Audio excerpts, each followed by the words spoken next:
Hello everyone and welcome back to Animation Pilgrimage, the show where Tennille and I take a look at every single theatrically released animated film in chronological order. I'm Whitney. I'm Tennille. And today, we celebrate the fact that we have finished 1982! 1982 complete! Yay! This was our longest year yet. Yep. And that will not stay true. No, we'll definitely have longer years than that. But this, we've finished all the movies we were planning on watching, so this is going to be an episode where we go over all the things that we thought were really good from this year and talk about some of the bad things and all that kind of stuff. Also some little tidbits and facts along the way. Yeah. Just celebrating the year 1982. Mm-hmm. It's time for the Anteater and Serval Award Show! Yeah! So, before we get started, let's go over a list of the movies that we're going to be talking about during this episode, in case sometime down the line in the future, someone has found extra movies for us from this year. Right. So, first up, we have Gauche the Cellist from Japan. Aladdin and the Magic/Wonderful Lamp from Japan. Doraemon, Nobita, and the Haunts of Evil, Japan. Queen Millennia, also from Japan. Time Masters from France, Switzerland, West Germany, United Kingdom, and Hungary. Adventures of Robinson Crusoe, a Sailor from York, from Czechoslovakia. Hagurigurumo from Japan. The Treasure Planet, from Bulgaria. The Secret of Nim from the USA. Space Adventure Cobra, the movie, from Japan. Space Runaway Ideon, A Contact, and Be Invoked from Japan. Dr. Slump, Hoi Yo-Yo, Space Adventure from Japan.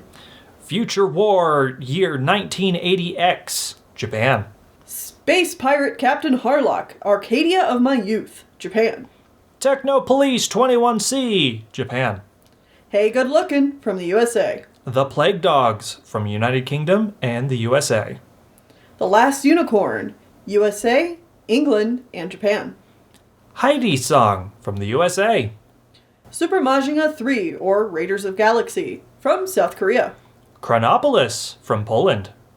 Old Master Q, Water Tiger Tail, from Hong Kong. Sarah and the Squirrel, or The Seventh Match, from Australia. Savior of the Earth, from South Korea. Super Titan 15 from South Korea. And Thunder Prince, from South Korea. So, quite the list of movies there, obviously. Most of them came from Japan, but this moves directly into our stats section, right, where I have Tennille guess information. How many did we have from Japan, Tennille? Well, we just went through that. I guess I'll let you know. We had 27 films total. Yeah, 27? Okay. Mm-hmm. My guess is anywhere between, 10, a third to half of the movies were probably from Japan. So, 10, 12? 13. 13? One under half. Wow, yeah. But that does include The Last Unicorn as one of the Japanese films, because it was True. done partially through Japan with Rankin Bass. Yeah, and then we also get, the combo film like Ideon, Be Invoked, and A Contact. Yeah, I count those as two separate films, because they are two separate films. They're just supposed to be watched together. Yeah. All right. What was the second most populous country, and how many films did they make? South Korea with 4? South Korea with 4 is the third most populous country. There was one country that made one more film than that at 5.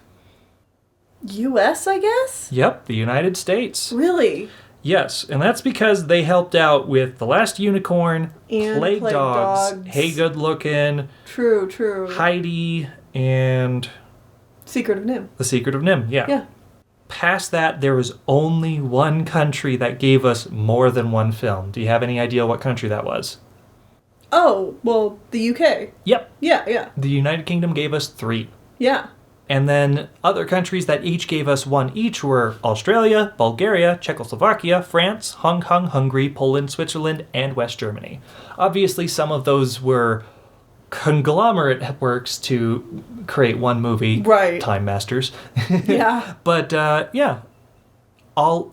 good chunk of variety this year. Yeah, for sure. Mm-hmm. And I just want to start this review off with saying that this was a very strong year for animation. Absolutely. We got There were some absolute bangers all over the place. Yeah, beautiful animation, some really daring steps in the realms of like storytelling for animation, really neat art direction all around. Like, obviously we still have our stinkers because, no year is going to produce just bangers, but...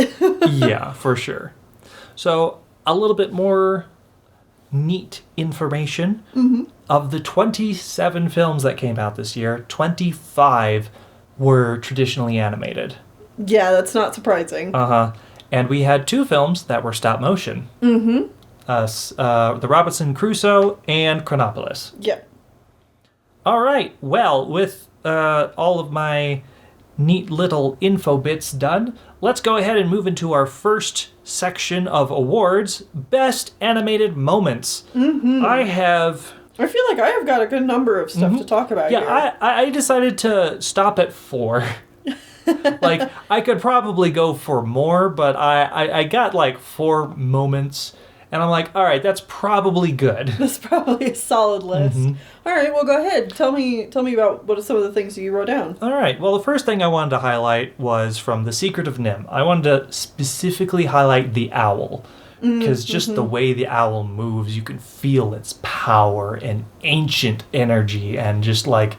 how big it is and scary and threatening compared to Mrs. Frisbee. Absolutely. The animation on it just does such wonders on making its intimidation factor so high. Yeah, I put the whole Secret of Nim on my list here for best animated moments because it truly is like a spectacle after spectacle, and we talk about it during our review, but the animators who worked on this film wanted to bring animation, like Disney quality animation, back, and the special effects in this film are stunning. The character animation is unlike what we've seen in quite a few years. It's really breathtaking, particularly when you put it in the context of when it came out.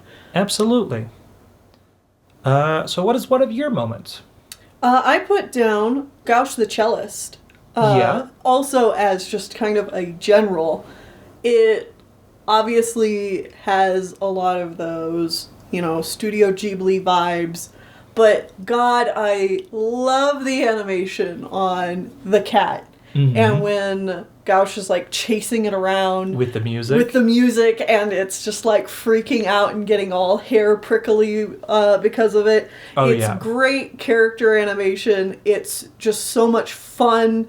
It's good acting for an animal character. Like, it's so tasty. And on top of that, it actually animates to the music. Yes. Because that's a movie all about music, and it animates to it. It's not just an extra part that's in the background. Yeah. Gauche was also on my list because so good. Yeah. Magnifique. Yeah. Was it the first film we watched this year? First movie we watched. Right. It was a great way to start the year. Banger of a start. Another movie I want to highlight is The Last Unicorn. Specifically, the aquatic unicorn waves. Just that's a good one. The amount of immense detail that has to go into drawing all of those unicorns coming out of the waves and stuff is like, that looks good. I mean, the rest of the movie looks good as well, but like that moment specifically stands out to me. Yeah. One of my ones that I wrote down was the fight sequence, or I guess the assassination sequence in Hagurigumo, yeah. Oh, wow. Yeah, I had forgotten about that one. But, like, the cool black with, like, red and purple on it. Yeah, exactly. Just silhouettes. I had almost forgotten about it, too. But then I was going through specifically and just thinking, like, what were these animated sequences that I really enjoyed in this film? And when I got to this one, I was like, oh, yeah, I can't forget to talk about this because that was so cool. I also have the Idion Be Invoked, just to highlight well done, but mostly tasteful carnage. Just like, the movie as a whole is just a way to completely cripple you and make you feel terrible and sad about all the deaths of these characters that you know and probably love. Mm-hmm. On the flip side of that, I also wrote down Cobra, because Cobra had a lot of, like, fun action sequences and fun, just, like, the physicality of the character felt, like, very weighted and... Absolutely. Yeah, I get it. It was, like, great. It was really so good. Fun. Yeah. Mm-hmm. So that's all of the moments that I wanted to highlight. Mm-hmm. So if you're looking for some good animation, definitely check out these films. Mm-hmm. Next up, we have the Best Art Direction. And I chose 2 films for this. I chose 4. There was so many great-looking movies in this. Oh, for sure. Year. My first one was Gauche the Cellist. I did not have that one on my list, but that is... Just like... The character design is charming, the world design is charming, the sequence direction when, like, the music is, like, billowing up into a storm and everything. It's just like the world changes and immerses you into the music that he's playing all the time, and it's great. I love it. It's so well done. The Last Unicorn. Last Unicorn has fantastic art direction. I think it's easily my favorite aspect of the film, even if it's not one of my favorite films, or even if I find the animation a little lackluster a lot of the times. I think the design of The Last Unicorn has such a... It captures that mythological feeling so well. It's one of the first things I think of when I think of, like... Fantasy? Old hokey fantasy, yes. Old hokey fantasy, yeah. Compared to, like, sexy fantasy of the Lord of the Rings live action and past that. Right. Like, it's like a different era of fantasy. Exactly. It's like things were old and gnarly and not necessarily pleasant to look at. Well, and this is specifically evoking the image of, like, medieval tapestries and stuff like that. And absolutely. I think that's so cool. The other movie I had for my best art direction is Time Masters.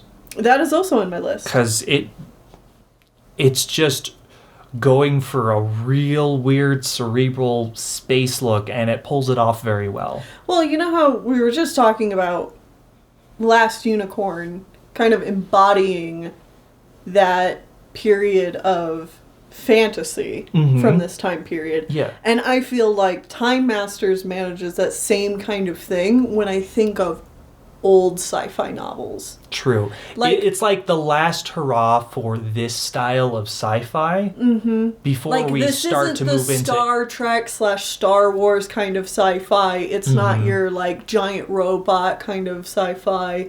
It's that, like, that sci-fi you get from, like, just those novellas that you'd have to read in English class. 60s and 70s. Yeah, where it's like, it's posing you a theoretical question for the future that maybe comments on our present or something like that. Absolutely. You know, and this art direction really captures that style and that feeling. Oh, yeah. So a couple other films that I have on here is The Secret of NIMH. Just fantastic art direction to go along with the fact that, you know, they're trying to bring about a renaissance of animation, and the film looks great. And then, of course, another one I have to mention is The Plague Dogs, which goes for a very naturalistic level of realism and stuff. Yeah, and pulls it off so well. The background artwork for capturing, like, the foggy, rainy English countryside is so good. Oh, yeah, for sure. All right. Well, with those 2 categories done, we are now moving into the section where we put these movies into various categories of their own, and we decide which is the best out of them arbitrarily. Yep. We have many different genres to go through this time. I mean, I don't think that should be surprising. 27 films? Yeah, there's 27 films, and a lot of them are all, like, very unique and different from each other. So our first genre selection is the Action Adventure Collection. Here we have Adventures of Robinson Crusoe, a Sailor from York, Doraemon, Nobita and the Haunts of Evil, and Thunder Prince. So... not a very strong category. No, so I went with Robinson Crusoe as my favorite of these three. Just because stop motion is enjoyable, and I don't think I want to watch Doraemon or Thunder Prince again. Yeah, I put Doraemon, but really, you could convince me any of these three is the best, like, with very little argument from me. Fair enough. Fair enough. I can't even pick a worst either, because I don't think that... like, I think all of these have their ups and downs. Most Thunder of these Prince are pretty is mid. is probably, like, the least good production-wise, but that doesn't mean there wasn't enjoyable enough things about it. Mm-hmm. Well, I don't know that we need to stick around here long, so let's go ahead and move on to comedy. There's only 2 films in the comedy section. But hey, we had 2 comedies. That were comedies and nothing else. Well, and what's weird is that normally this is a much bigger category. Yeah, often we have, like, I don't know, a third of the movies in here. But no, we only have 2 movies that are mostly comedy over anything else. Yeah. So we had Dr. Slump, Ho-Yo-Yo, Space Adventure, and Old Master Q, Water Tiger Tail. Dr. Slump. I actually went with Old Master Q. Really? Just because it's, like, actually a film this time. It is actually a film, and, I think it would probably be higher on my list if I knew more of what it was parodying. Mm-hmm.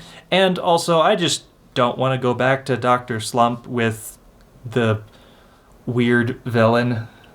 Yeah, fair enough. I think there was enough charm in other categories of the Mr. Slump to make it worth winning over Water Tiger, but... fair enough. This is another one you could really kind of just argue one way or another for him. Absolutely. So how about we move on to a stronger category with some actual real films in it for once? Yeah. We are doing drama, and we have a good chunk here this time. Future War 1980X, Hey Good Looking, Sarah and the Squirrel, Space Pirate Captain Harlock, Arcadia of My Youth, and The Plague Dogs. There's a clear winner here. Well, yes. Like, for us and most anyone, I think the clear winner is Sarah and the Squirrel. Shut up. Shut up. No. It's obviously The Plague Dogs. Yes, of course. The Plague Dogs is, like, easily one of my favorite films of all time. So, yeah, any category it's in, it's gonna be some pretty stiff competition. I will say, though, the things that it goes up against don't have their, like they all have their merits. Mm-hmm. Honestly, it's the kind of thing where we didn't really rate any of those other movies very well. No. So, like, The Plague Dogs isn't up against very steep competition here. No. But it'll probably be against steeper competition for the best of the best for the year. Yeah. Yeah, but yes. That shouldn't... that isn't to say, though, that Plague Dogs absolutely deserves this win just because it is a banger of a movie. Mm-hmm. It is so good. Yeah. Just go back and watch our review of Plague Dogs. But yeah, it could win drama out of several years. Oh, probably. It's the kind of thing where I wouldn't be surprised if it is one of your top movies of all of the 80s. Of the decade? Yeah. When we get to that in 5 years. I mean, that's going to be... that one's going to be hard. Uh-huh. All of the 80s? Yeah, all of the 80s. Oh, no. It's going to be hard, Tennille. Uh-huh. Oh. Anyways, let's move on. Final fantasy and fairy tale section. Only 4 films in this category this time around. Mm-hmm. We have Aladdin and the Magic Wonderful Lamp, Heidi's Song, The Last Unicorn, and The Secret of NIMH. Now here's 2 giants kind of going up against each other. Indeed. Not Aladdin or Heidi's Song. No. Honestly, both of those were perfectly fine films. Yeah, they were okay. But The Last Unicorn and The Secret of NIMH. This is really going to come down to personal taste for most people, and for me, it is definitely The Secret of NIMH. Same. I would agree. I put that on my top, but I highlighted Unicorn as a second. Mm-hmm. It's like, that is it's a solid second. It's a very solid second. Both of these are definitely worth your time, but The Secret of NIMH is just very good. So, next up is the science fiction category. You'll never believe it, but this is our largest category. It's gigantic. All right, go ahead, Neil. What do we got? We have Queen Millennia, Savior of the Earth, Space Adventure Cobra, the movie, Space Runaway Idion Contact, and Space Runaway Idion Be Invoked, Super Majinga 3, Raiders of Galaxy, Super Titan 15, Techno Police 21C, The Treasure Planet, and Time Masters. So, I think there's only 2 movies here that are even... well... I guess not even. There is some competition. Space Runaway Idion is definitely noteworthy. Yeah. It's not my top pick, though. Correct. My top picks are Space Adventure Cobra, the movie, which was just a fun time. Absolutely. And The Time Masters. Yes.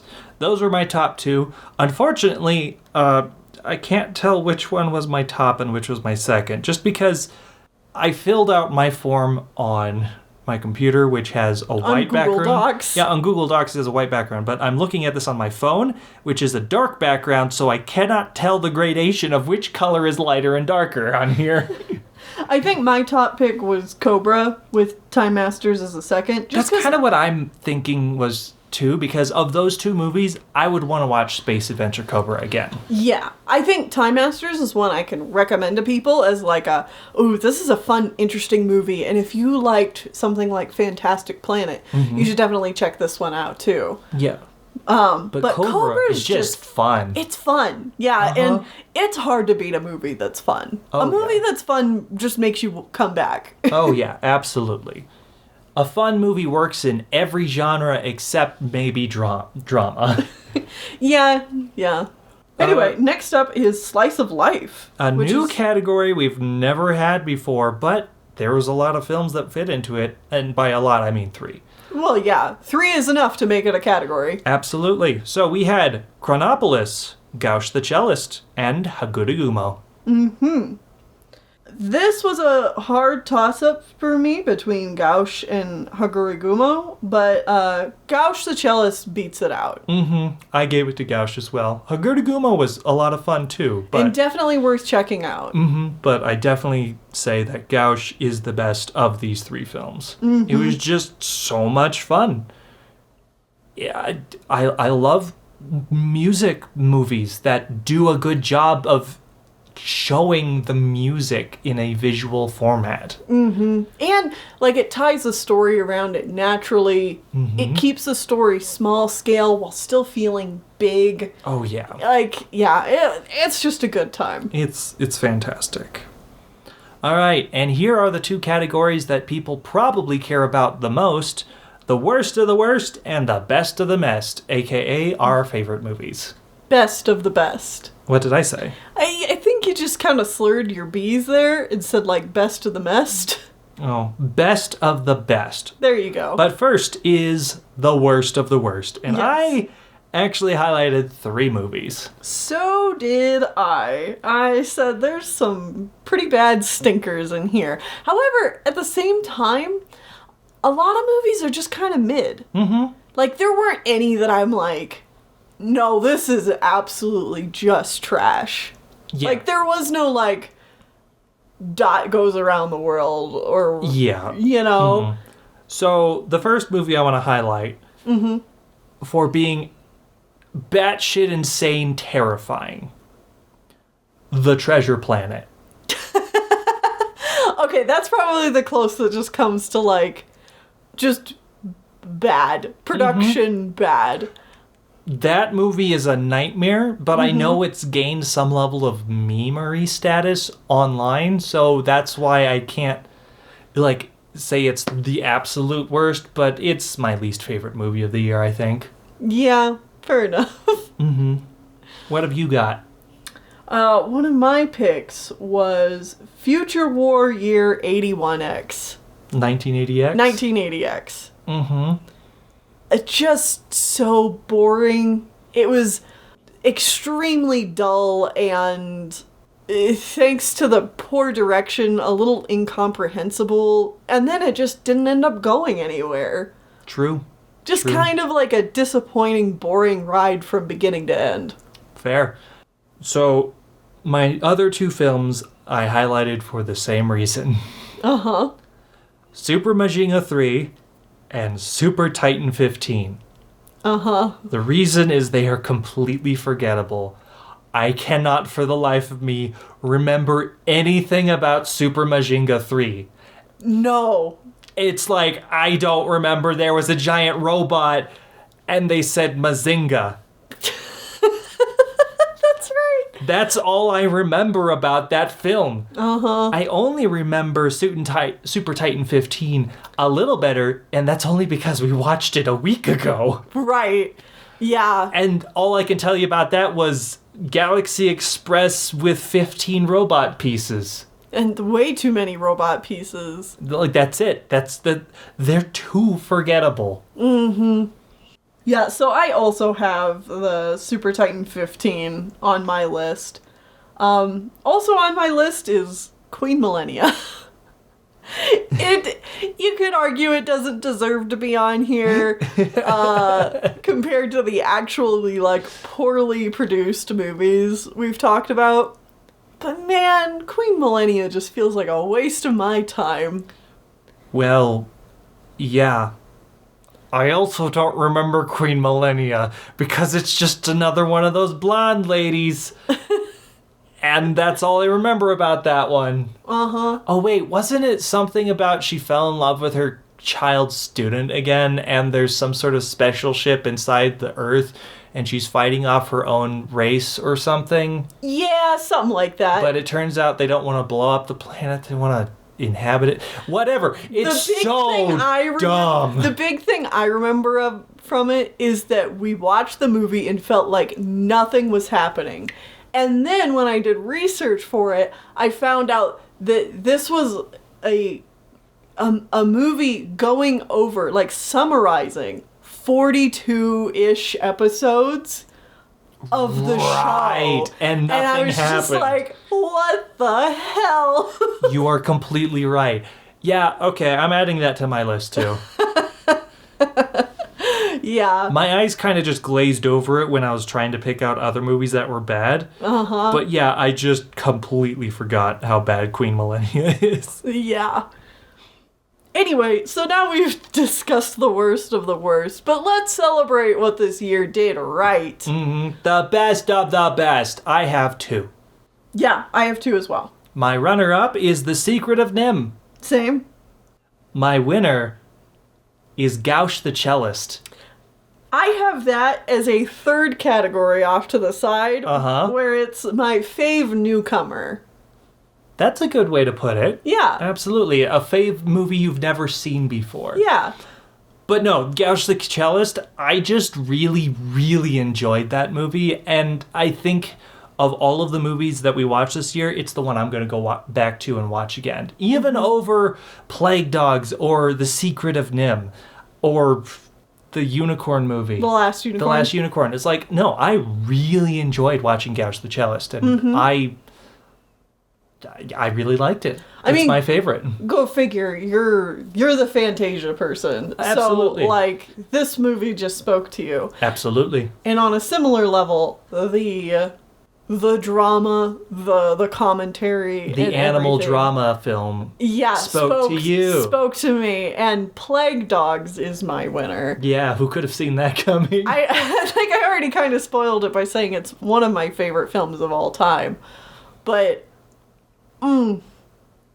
Plague Dogs just hits me so good. I love what that film is doing. I think it pulls it off so well. I like it more than Watership Down. Mm-hmm. I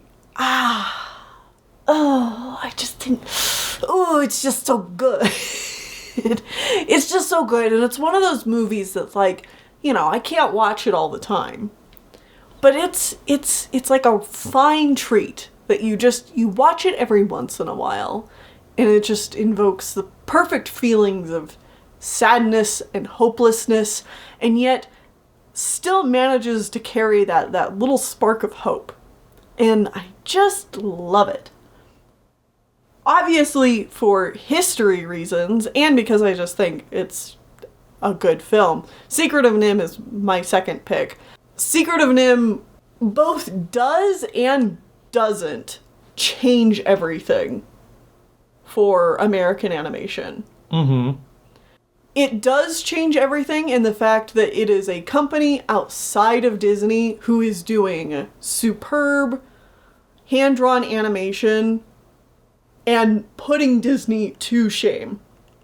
And it's saying, we're here, we can do this, we don't need you, Disney, we're gonna make damn good films. On the other hand, it doesn't change everything in the fact that it didn't really perform all that well. Mm-hmm. And Bluth is going to have a hard time following up Secret of Nim successfully by, like, the business end of things just never really works out for him.